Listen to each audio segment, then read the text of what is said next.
Θεό να την υποδεχτούμε. Είναι πολύ ταλαντούχα, ρε παιδί μου. Τα κάνει όλα. Χορεύει, τραγουδάει, ποδίεται. Την αγαπάει πολύ ο κόσμος. Όμορφη. Πάρα πολύ όμορφη και είναι μαζί μας Ευελίνα Παπούλια.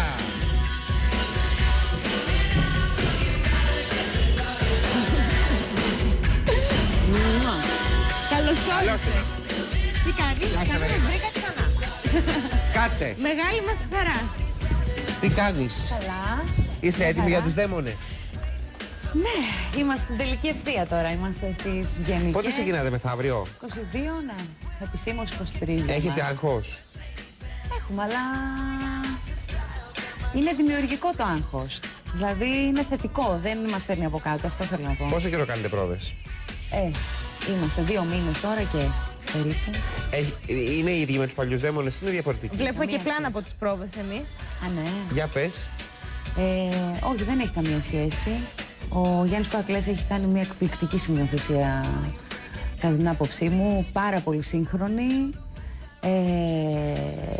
Κάποια πράγματα στο έργο τα έχει αλλάξει, τα έχει προσαρμόσει, έχει βάλει έτσι τη δική του υπογραφή και νομίζω ότι ο κόσμος θα δει κάτι πάρα πολύ ωραίο. Λέγαμε πριν στο διάλειμμα ότι της αρέσει πολύ αυτό που κάνει και είναι στα καλύτερά της. Ευχαριστώ. Γιατί σ' αρέσει πολύ, επειδή τραγουδάς, επειδή παίζεις, επειδή χορεύεις, τι απ' όλα? Σου έχει φτιάξει τη διάθεση όλο. Κοίταξε, μου έχει φτιάξει τη διάθεση γιατί νομίζω ότι δεν έχει ξαναγίνει τέτοια παραγωγή στην Ελλάδα. Α, ναι. Ναι. Εννοείς υπερπαραγωγή, είναι να έχει υπερπαραγωγή. τεχνολογικά, Και δεν ας ξέρω αν θα πούμε. ξαναγίνει. Ναι. Μάλιστα. Έχει απίστευτη τεχνολογία μέσα. Έχει κάποια πράγματα, δηλαδή εφέ, τα οποία δεν έχουν ξαναγίνει. Θα ήθελα να σας τα πω, αλλά δεν σας τα λέω. Τι έχει εκπλήξει Είναι δηλαδή? καταπληκτικά. Ναι, έχει μια έκπληξη στο κομμάτι της Άννας που είναι σοκαριστικό. Ναι. Είναι μένεις. Είναι φανταστικό. Για πες και. Γενικά έχει πάρει μια έτσι πιο gothic έτσι, διάσταση στο όλο θέμα. Και είναι... Δεν μπορώ να σας πω πάρα πολλά. Είναι για μένα ό,τι καλύτερο έχει γίνει. Για μένα. Δηλαδή Αυτή η για σένα δουλειά. είναι η πιο έτσι καλή δουλειά που έχεις συμμετάσχει, ας πούμε, έτσι το θεωρείς? Ναι. Σε επίπεδο θεάτρου εννοώ. Ή επίπεδο έχεις θεάτρου. δει. Σε επίπεδο θεάτρου, σε επίπεδο του τι γίνεται στην Ελλάδα, στο τι ευκαιρίες σου δίνονται, στο που πρέπει, ας πούμε, να εξαντλήσεις τα εκφραστικά σου μέσα. Είναι κάτι το οποίο πρέπει να είσαι στο, να σου πω, στο 100% σου. Άρα είναι και δύσκολο. Πάρα πολύ δύσκολο. Το μέτρο δυσκολίας πάντα σου δημιουργεί έτσι μια... σου αυξάνει την αδρεναλίνη και αυτό είναι πολύ ωραίο. Μ' Η αρέσει, Βύση πώς δηλαδή. είναι? Η Βύση? Τέλεια. Είναι καταπληκτική. Εγώ δεν την ήξερα πιο πριν και γνωρίζω έναν φανταστικό άνθρωπο. Εσύ την έχεις ακούσει ποτέ σε νεκτέρνο μαγαζί τη Βύση, ας πούμε? Ναι, την έχω ακούσει, ναι. Αυτό όμως είναι κάτι διαφορετικό. Ναι, τελείως. Ναι, όχι, δεν έχει καμία σχέση. Ο Καρβέλας που είναι έτσι και μια έτσι αμφιλεγόμενη προσωπικότητα, επί την έννοια, ρε παιδί μου, ότι θεωρείται λίγο. Πώς να το πω, τι λίγο. Έτσι όπως το πήγα τώρα θα παγιδευτώ. Λίγο ευφυής, αλλά και λίγο έτσι εκτός σειράς. αναμενόμενο. Ναι, ότι Είναι είναι μη απρόβλεπτος, πώς να το αναμενόμενος. πούμε. Από εκεί που κάνει κάτι, ας πούμε, και Έχει λες μια πάρα γκράντε. πολύ έντονη προσωπικότητα. Κοροϊδεύει μετά, ας πούμε, αυτοσαρκάζεται πολύ μετά. Έχει έντονη προσωπικότητα. Ναι. Πάρα πολύ έντονη προσωπικότητα. Το οποίο, να το τοποθετήσω και ανάλογα, στην Ελλάδα δεν το ανεχόμαστε το διαφορετικό ή κάπως το βλέπουμε περίεργα.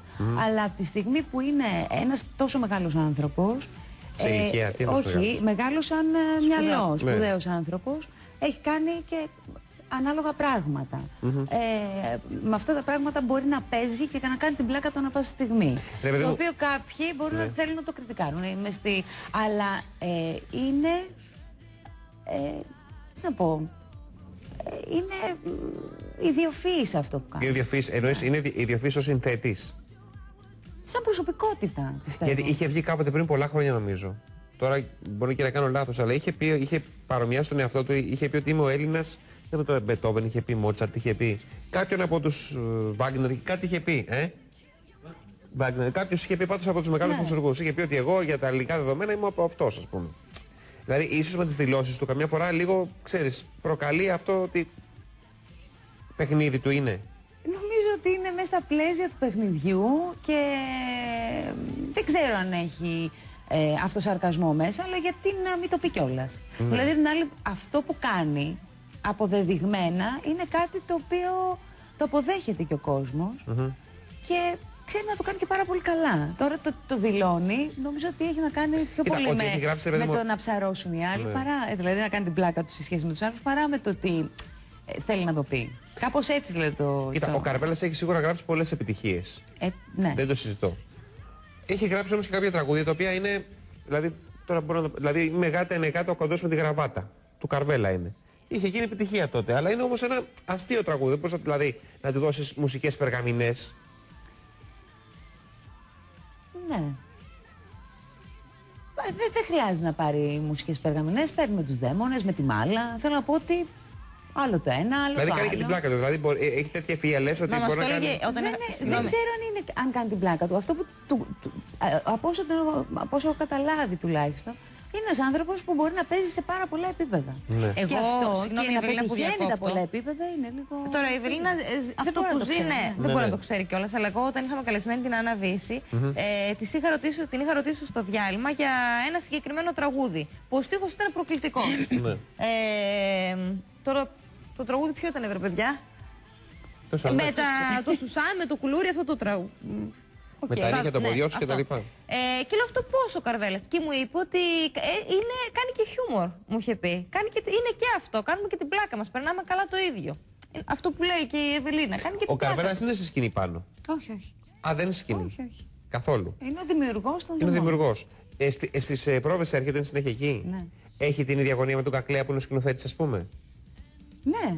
Ναι. Εντάξει, πολύ περισσότεροι ο Γιάννης που έχει να στήσει ένα τεράστιο πράγμα το οποίο το έχει στο μυαλό του και θέλει να το έχει 100% σαν αποτέλεσμα.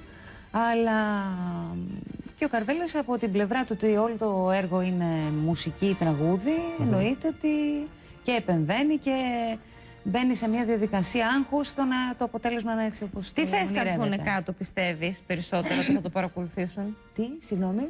Τι συναισθήματα θα βγάλει στον κόσμο, πιστεύεις? Δεν ξέρω. Δεν ξέρω. Η αλήθεια είναι ότι δεν έχω εγώ καθόλου εικόνα. Δεν είναι ένα έργο που θα βγεις και θα γελάς, σίγουρα. Αλλά είναι ένα έργο το οποίο πιστεύω ότι για να μην το πω στην υπερβολή του, θα έχει καθηλωτικές στιγμές. Οπότε... Άρα θυμίζει λίγο, ρε παιδί μου, από ό,τι καταλάβαμε, δεν είναι για τα ελληνικά δεδομένα, είναι λίγο, ξέρω εγώ, Broadway, είναι λίγο West End. Ναι, τελείως. Εσύ αισθάνεσαι δηλαδή ότι παίζεις στην Αμερική τώρα, ξέρω, Νέα Υόρκη, που σου αρέσει και πολύ. Ναι, και εύχομαι και στην Άννα και στον Γιάννη και στον Νίκο να μπορέσουν να το πάνε και στο Broadway. Ναι, νομίζω ότι αντέχει. Θα μπορούσε να σταθεί, πιστεύεις? Ναι, αντέχει. Με οντισιόν πήγες εσύ? Ναι. Αλήθεια. Πώς, δηλαδή είχαν κάνει οντισιόν για... Με πήραν από την Ελθέα και μου λένε θα θέλετε να περάσετε ακρόαση για τους δαίμονες. Ναι. Φαντάζομαι ζητούσαν κάποια η οποία ήξερε και από χορό, ήξερε και από τραγούδι ή το σύνολο. Είχε πάει αρκετός κόσμος δηλαδή για την ακρόαση. Δεν σε έδειξε το γεγονός, σε έδειξε, αντιλαμβάνεσαι πώς το λέω, ότι εσύ ξέρουν όλοι ποια είσαι. Γιατί να περάσεις για το αν ταιριάζει το συγκεκριμένο. Δηλαδή δεν είσαι καινούρια, ένα κοριτσάκι που τώρα ξεκινάει. Δεν είναι ακριβό. Κοίταξε να δεις. Το μέτρο δυσκολίας αυτού του έργου είναι ότι είναι, πώς να το πω, είναι στο μετέχμιο μεταξύ όπερας και ροκ πράγματος. Αυτό δεν σημαίνει ότι σαν φωνή αναγκαστικά το έχεις. Γιατί μουσικά παίζεις με άλλες τοποθετήσεις. Οπότε αυτό έπρεπε να το ψάξουμε. Ναι. Δεν είναι κάτι δηλαδή το οποίο... πρέπει ο άλλος να το έχει. Πρέπει ο άλλος να το έχει. Και μπορεί να μην το έχει δείξει ποτέ στη ζωή του. Στην αρχή οφείλω να σου ομολογήσω ότι στην πρώτη ακρόαση που πήγα, επειδή εγώ ήμουν τελείως από άλλη σκηνή, να το πω. Συγγνώμη, παρένθεση. Εσύ γενικά για οποιοδήποτε άλλο έργο κάνεις οντισιόν? Όχι. Όχι, δεν έχω τελευταία φορά δηλαδή που έκανες οντισιόν πότε ήταν? Καλά, το πάλι ποτέ. Πιτσιρίκα, φαντάζομαι. Άρα γι' αυτό και γίνεται η κουβέντα. Και γενικά όμως δεν θα ήταν καλό σε κάθε παράσταση να γίνεται οντισιόν ή όχι? Στην Αμερική γίνεται. Στην Αμερική γίνεται. Και ο πιο μεγάλος να είναι. Στην Αμερική κάνεις την οντισιόν εννοείται. Και αν σε ξέρουν, σε προτιμούν, αν είσαι στο ίδιο επίπεδο που σε έχουν γνωρίσει. Που σε έχουν γνωρίσει, εννοείται. Δηλαδή ότι υπάρχει μια... αλλά πιστεύω ότι ναι, γενικά θα έπρεπε να γίνονται ακροάσεις. Εγώ πιστεύω ότι αν γινόντουσαν γενικά ακροάσεις, και εγώ και άλλοι ηθοποιοί θα είχαν πολύ περισσότερες ευκαιρίες. Για διαφορετικά πράγματα. Ήτανε και άλλοι γνωστοί, ναι, ενώ πολύ. μαζί σου. Α, ήταν γνωστά πρόσωπα. Και τι έγινε στο πρώτο? Εγώ τα τραγούδισα τελείως ροκ. Τα κομμάτια μου λένε αχ, όχι, δεν το θέλουμε έτσι. Ποιος ήταν στην Εγώ δεν ήξερα επιτροπή? κομμάτια. Και είχα πάει με κάτι δικό μου. Λέει, δεν ακούσουμε το δικό σου, θέλαμε να δοκιμάσεις λίγο πρίμα βίστα αυτά που έχουμε εμείς. Στην Επιτροπή ο Κακλέας μόνο? Κακλέας, ο Καρβέλας και η Άννα. Α, ήταν οι τρεις. Ναι. Και ήρθε η Άννα να μου εξηγήσει πώς θα το ήθελε. Μου δώσανε 4 κομμάτια, ξαναπήγα την επόμενη φορά. Ενδιαμέσως εγώ έκανα με τον δάσκαλό μου τον Πάνο το Δήμα μάθημα. Και μάθημα. Εννοείται, εννοείται ότι κάνεις μάθημα. Οπότε κατάλαβα περίπου τι θέλανε. Ναι. Και την επόμενη φορά που σε άκουσαν? Και την επόμενη φορά που με άκουσαν ήμουνα πιο κοντά, γιατί το είδος δεν ήταν πολύ κοντά σε μένα. Και μετά ξαναπέρασα ακρόαση. 3 φορές. Σόπα. Και μετά σε πήρα κατευθείαν. Τι λες? Δηλαδή σε κάθε ακρόαση κόβαν κόσμο μέχρι να φτάσετε κάποιοι στο τέλος, ας πούμε? Νομίζω ότι μάλλον κάποιους είχαν ξεχωρίσει μέχρι που η τελευταία ακρόαση ήταν για να καταλήξουν. Κάπως έτσι πρέπει να γίνει. Μάλιστα. Είναι πολύ άσχημο συναίσθημα η ακρόαση? Είναι τέλειο συναίσθημα. Α, είναι? Σ' αρέσει, Τι αισθάνεσαι, ας πούμε, μαθητής που δίνεις εξετάσεις στο Λύκειο, ξέρω εγώ τύπου? Όχι, εγώ αισθάνομαι ότι... Να σου πω τι αισθάνθηκα. Αισθάνθηκα ότι μέσα σε πολύ μικρό χρονικό διάστημα, όπως έκανα στο παρελθόν, πρέπει να αποδείξω τι κάνω για το ρόλο. Και ένιωθα ότι αν πάρω αυτό το ρόλο, για μένα, μέσα μου δηλαδή, είναι τεράστιο credit. Δηλαδή με την έννοια ότι πέρασα από ακρόαση. Δεν με πήραν τηλέφωνο και μου είπαν σου δίνουμε το ρόλο. Τον διεκδίκησα. Και αυτό μ' άρεσε. Είναι μια πρώτη επιβράβευση και νομίζω δίνει και ασφάλεια έτσι, στον ηθοποιό αυτό. Σου δίνει ασφάλεια γιατί... Κάτι σε είδαν. Το να έχεις περάσει, ξέρω εγώ, από μια διαδρομή ακροάσεων, πάει να πει ότι σε εμπιστεύονται και οι άλλοι. Μάλιστα. Και μέχρι πότε θα πάει το έργο στο Παλάς? Νομίζω ότι είναι μέχρι 20 Απριλίου, αλλά θα δούμε τώρα. Αυτό είναι, ξέρεις, είναι πολύ Καλά, σημαντικό. κάτσε να ξεκινήσουν οι άνθρωποι με το καλό. Υπάρχει προπόληση. Πολύ μεγάλη προπόληση. Βέβαια. Υπάρχει αναμονή δηλαδή του κόσμου για να το δει. Νομίζω ότι είναι 10.000 εισιτήρια. Α, ήδη. Μπράβο, πάρα πολύ ωραία. Λοιπόν, καλή επιτυχία ευχόμαστε. Ευχαριστούμε πάρα πολύ. Εγώ θα έρθω να το δω. Καλή επιτυχία. Ευχαριστούμε πολύ. πολύ, πολύ. Τώρα που, επειδή λέγαμε για την Αμερική, εσύ ρε παιδί μου, έχεις ζήσει πόσα χρόνια στην Αμερική? Στο σύνολό του 4. Τα σημαντικά μου χρόνια ήταν 2. Έχω πάντως την αίσθηση ότι εσύ κάποια στιγμή, αν σου δινόταν ευκαιρία και υπό άλλες συνθήκες, δεν ξέρω, θα ήθελες να ξαναγυρίσεις και να ζήσεις εκεί. Ή όχι? Στη Νέα Υόρκη συγκεκριμένα. Ναι, θα μ' άρεσε. Γιατί? Τι σ' άρεσε περισσότερο εκεί? Νομίζω ότι εκεί που έχεις κάνει τις σπουδές σου, είναι σαν ένα δεύτερο σπίτι σου. Είναι δηλαδή πιο οικείο το μέρος. Ναι. Αν μου πεις, δηλαδή θα ήθελα να ήμουν μεταξύ, το ιδανικό μου θα ήταν να είμαι μεταξύ Νέας Υόρκης, Σκωτίας και κανένα μήνα καλοκαίρι εδώ. Η Σκωτία πώς σου προέκυψε? Διακοπές. Είχα πάει στο Fringe που είναι το φεστιβάλ. Για διακοπές πήγες πρώτη φορά? Ναι. Καλοκαίρι, ναι. Καλοκαίρι. Εντάξει. Πήγες Σκωτία? Ναι. Και στα Highland πάνω, ας και πούμε? Highland πήγα, ναι. Και παντρεύτηκες εκεί μετά. Ο δεύτερος γάμος. Εντάξει, ο δεύτερος γάμος θα είναι. Όχι, εντάξει, συγγνώμη. Ήταν Δηλαδή... Σκοτσέζος. Όχι. Ήταν τσιγκούνης όμως, λέει. Λάκα κάνω, δεν ξέρω τον άνθρωπο. Και δικιά σου επιλογή ήταν να παντρευτείς εκεί, ας πούμε, τη δεύτερη φορά? Τώρα κατάλαβα τι ήταν τσιγκούνης, λέει. Σαν τους Σκοτσέζους. Η πλάκα είναι ότι δεν είναι τσιγκούνιδες, ξέρεις. Οι Σκοτσέζοι δεν είναι. Όχι, οι γιατί το Άγγλοι λένε? το έχουν βγάλει. Επίτηδες. Ναι, γιατί τους λέω, υπάρχει τεράστια κόντρα.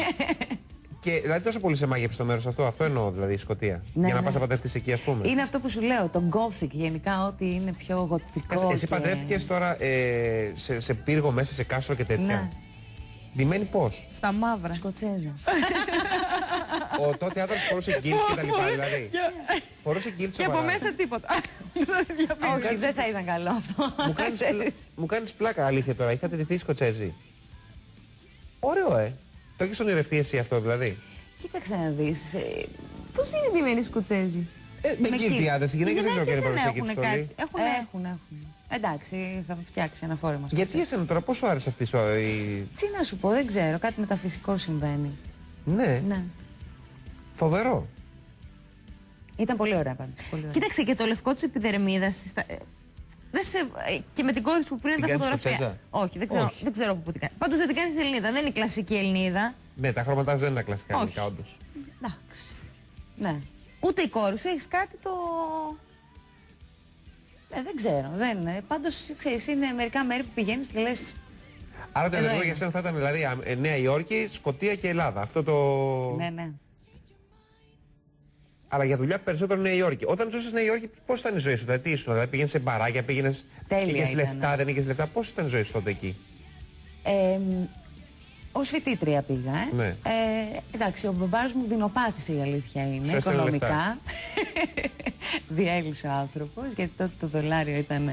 Στα ύψη. Είχατε μία άνεση από το σπίτι? Οι γονείς μου γενικά δεν μπορείς να πεις ότι ήταν ποτέ πλούσιοι. Ήταν κανονικά, δηλαδή ούτε ευκατάστατος θα τους έλεγες. Μια οικογένεια που απλά δεν είχε αυτό το φόβο του χρήματος, του να μαζέψουν. Μάζευε, αλλά όχι με την έννοια της αγωνίας. Ναι. Και ό,τι είχε να κάνει, επειδή δεν ήμουν ποτέ έτσι παράλογη στα θέλω μου, είχε να κάνει κυρίως με σπουδές αυτά που ήθελα, δεν είπαν ποτέ όχι.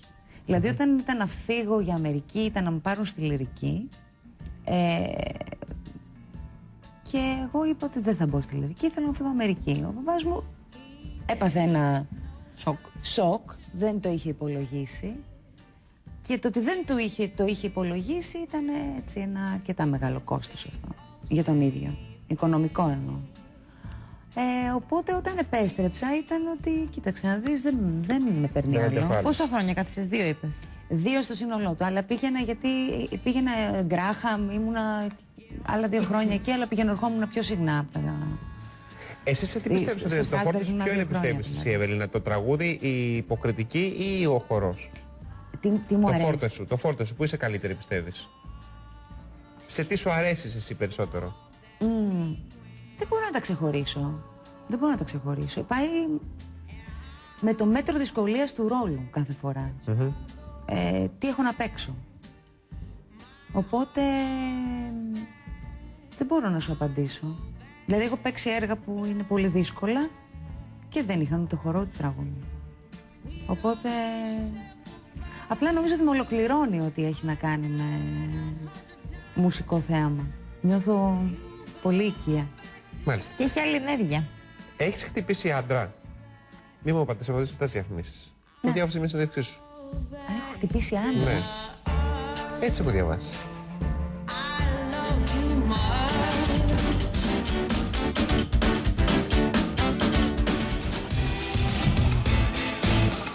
Λοιπόν, είχαμε μείνει, ρε παιδί μου, στην ερώτηση αν έχεις χτυπήσει άντρα. Μεγάλη ή ως παιδί? Δεν ξέρω. Ποιος μωρό? Ως παιδί, όχι, μέχρι 15. Έδερνες. Έδερνες. Εννοείται όχι τους φίλους μου, έτσι, με αυτούς που έβγαινα, θέλω να πω. Τη σχέση μου δηλαδή. Τα αγόρια σου, Αν με ενοχλούσε όμως κάποιος ή ήταν. Γιατί παλιά είχαμε και τα καμάκια ως γνωστόν. Ναι. Η οποία ήταν κάπως ενοχλητική. Εκεί μπορεί να έπεφτε. Συγγνώμη, ερχόταν ο άλλος, κάτσε, δεν το καταλαβαίνω αυτό. Ερχόταν, καταρχήν, για να σε. Εσείς από τις γυναίκες τις κλασικές που θες ο άντρας να κάνει το πρώτο βήμα ή το κάνεις εσύ?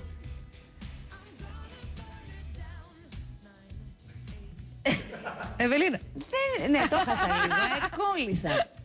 Προσπαθώ να σκεφτώ πώς. Ναι, πώς λειτουργείς. Δεν νομίζω ότι έχει πολύ μεγάλη σημασία αυτό. Άλλες φορές κάνει ο άλλος το πρώτο βήμα, άλλες φορές το κάνω εγώ. Το κάνεις. Αυτό που λες εσύ, ρε παιδί μου, καμάκι όμως, κάτσε, αυτό δεν μπορώ να καταλάβω. Όταν λες καμάκι, δεν σου λέω εγώ να είναι χημία. Μιλάμε στον δρόμο. Αρέσει σε έναν άντρα και έρχεται και με κάποιο τρόπο σε φλερτάρει. Εντάξει, λέει το ενοχλητικό που. Όχι, ενοχλητικό δηλαδή. Ούτως ή άλλως θα το έκανε. Σου είχε τύχει ενοχλητικό καμάκι. Δηλαδή, πες μου μια ιστορία με ενοχλητικό καμάκι που το χτύψεις στον άλλο. Βασικά δεν έχω βαρέσει γιατί ενόχλησε εμένα. Είμαι μια φίλη μου και προχωράμε στον δρόμο και αρχίζουν τα διάφορα έτσι, πολύ ωραία που δεν μπορούμε να τα πούμε και στη τηλεόραση. Ναι. Και μετά ηρωνεύεται ο τύπος που οδηγεί το μηχανάκι την φίλη μου για ένα κραγιόν που φόραγε, γιατί τότε ήταν. Ελλάδα ή Αμερική αυτό? Ελλάδα. Και? Όχι, Αμερική δεν. Ναι. Είχα μεγαλώσει. Αυτό μιλάμε τώρα για 16, από εκεί. Και αυτοί είναι στο μηχανάκι και μας έχουν πάρει έτσι από πίσω, ναι. Πολύ μεγάλη διαδρομή. Κάποια στιγμή λέει κάτι πολύ χυδαίο και όπως λέει κάτι χυδαίο, τον βρίζω εγώ, πατάει γκάζι να φύγει με το μηχανάκι και τα έχω πάρει εγώ αρκετά στο κρανίο και αρπάζω τον πίσω και τον κατεβάζω. Εκεί ήταν λίγο επικίνδυνο. Γιατί έπεσε ξύλο και από τις δύο πλευρές. Συγγνώμη, όλος αντέδρασε. Τις έφαγες κιόλας δηλαδή. Αντέδρασε, ωραίος τύπος. Χαμός έγινε. Καλά, εσύ πας και δηλαδή η γυναίκα Τώρα πράγμα 16 πας και... χρονών, κοίταξε να δεις, δεν Καλά ήμουν έκανε, πολύ γιατί ο άλλος που κλασική αντέδρασε περίπτωση. Καλά έκανε, τις έφαγε κιόλας σου λέει. Γιατί όλος τον έμεινε μποβόδι. Δεν ήμουν ποτέ πολύ κλασική περίπτωση. Δηλαδή μεγάλωσα, οι φίλοι μου ήταν 8 αγόρια κι εγώ, οπότε δεν είχα πάρα πολύ συνέστηση. Ήσουν αυτό που λέμε αγοροκόριτσο, ρε παιδί μου. Τελείως. Ποδόσφαιρο έπαιζα, έκανα πόλο. Μέχρι που συνειδητοποίησα πόσο βίαιο άθλημα είναι και δεν μου... Είναι βίαιο το πόλο. Πολύ ξύλο. Πέσει ξύλο κάτω από το νερό, Γενικά, ναι, δεν ήμουνα δηλαδή το κλασικό κορίτσι που... Να πω. Αφού όταν τα φτιάξα πρώτη φορά με αγόρι, οι φίλοι μου είπαν καλά με σένα βρήκε να τα φτιάξω. Α, ναι. Ναι, δηλαδή ήταν έξω από τη σφαίρα του... Ότι θα τα φτιάξει με ένα αγόρι κάποια στιγμή. Ναι, αφού είμαστε φίλοι τώρα, πώς δεν γίνεται να αλλάξει η διάθεση. Γι' αυτό εσύ στη ζωή σου, ας πούμε, δεν σου κάθισαν και οι γάμοι. Επειδή δηλαδή είσαι ένας αντισυμβατικός άνθρωπος, γιατί έκανες 2 γάμους που δεν σου κάθισαν. Δηλαδή, ενώ οι σχέσεις σου κάθονται, οι γάμοι δεν σου κάθονται. Νομίζω ότι έχει να κάνει με το κομμάτι ελευθερίας αυτό. Δηλαδή. Πιέζομαι λίγο. Νομίζω ότι δεν είμαι ελεύθερη ξαφνικά. Αλλάζει η συμπεριφορά του άλλου προς εσένα ή η δικιά σου συμπεριφορά ως προς τον άλλο μετά από τη σύμβαση αυτή που λέγεται γάμο? Νομίζω ότι πώς καταχωρείται στο μυαλό μου η συνθήκη. Δεν ξέρω.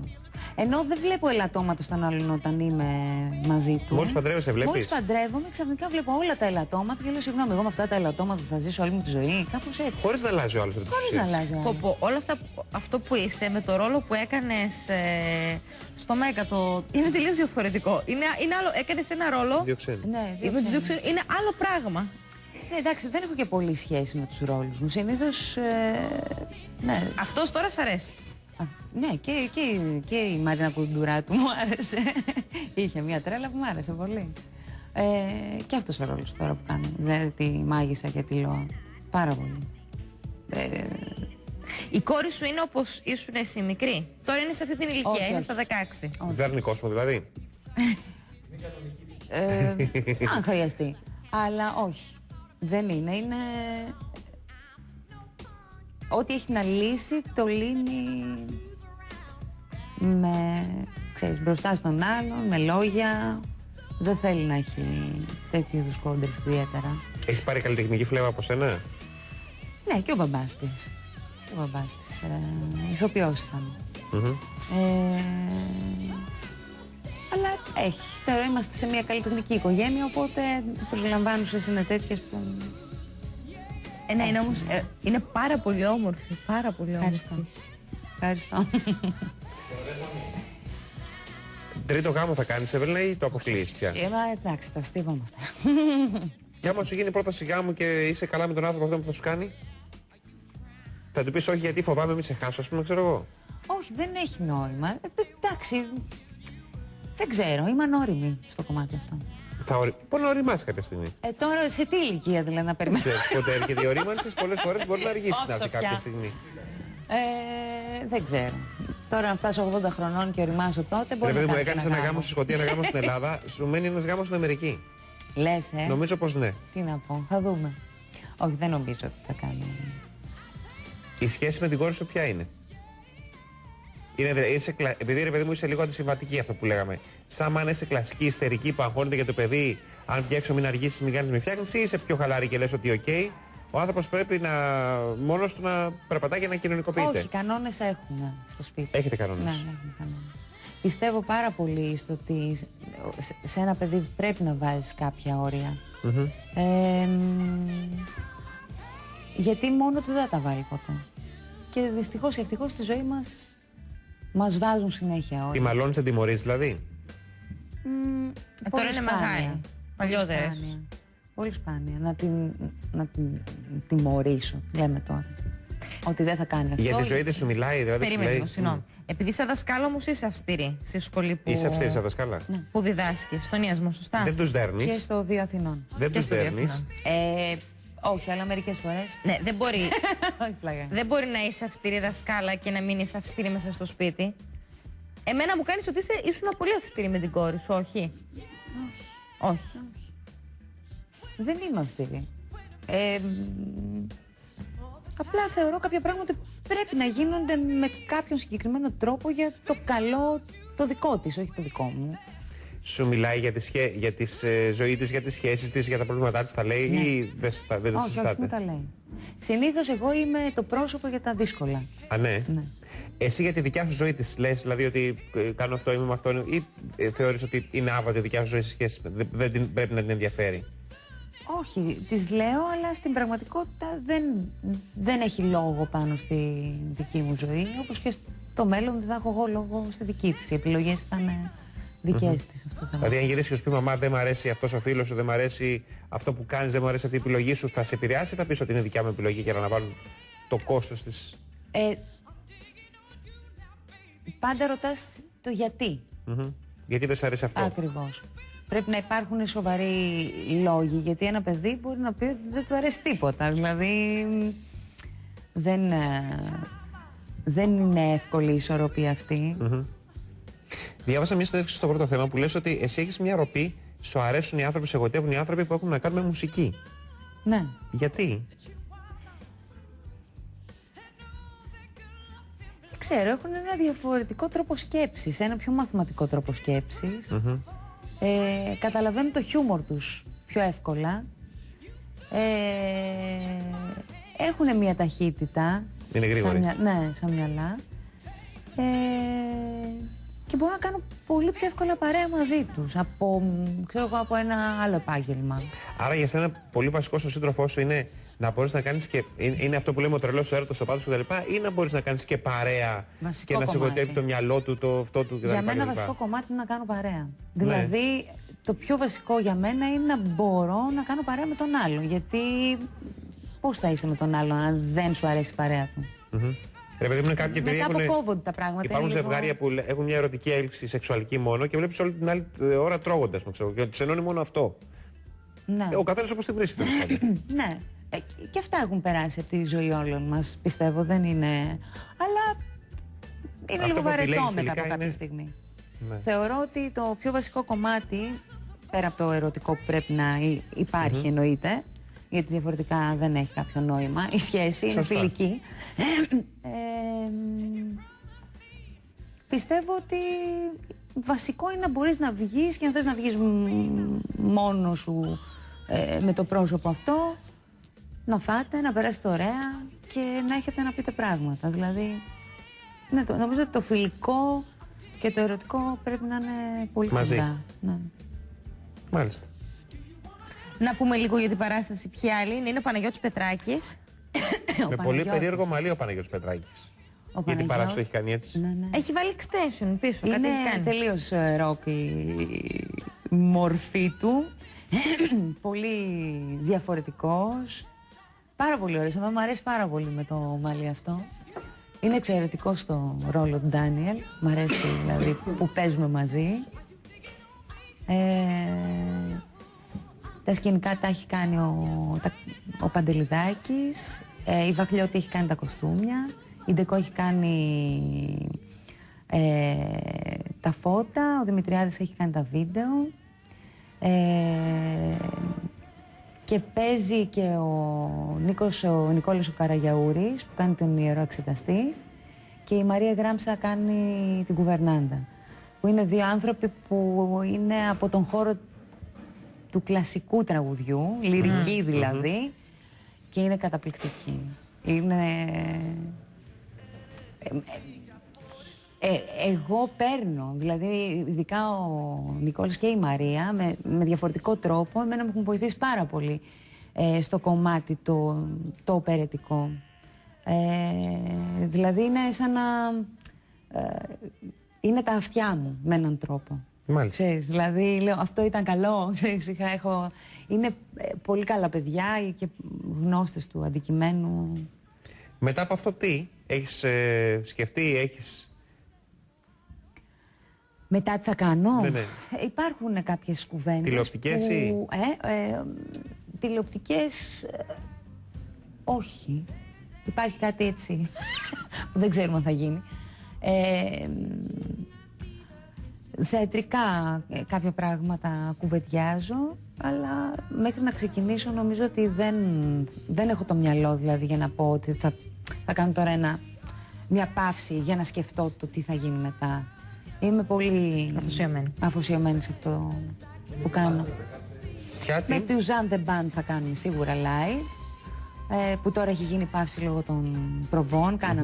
Κάνα 2-3 την προηγούμενη εβδομάδα. Γιατί δεν έρχεστε μια φορά εδώ? Όλο μας το λες και δεν σας μια φορά. Μας θεωρείς πολύ περνάδιο για να παίξετε με την πάντα σας, τι? Δεν μας το έχετε πει. Έλα τώρα, συνέχεια το έχουμε πει. Ρε Μανώλη, εσύ φταίς. Δεν το έχετε Δεν το έχουμε πει. Το λέμε, θα μας έρθετε. Θα το κανονίσουμε, μόλις ξεκινήσουμε Πόσα live, παιδιά μπορούμε είναι? να το κάνουμε αυτό. Πόσα παιδιά είστε? Είμαστε...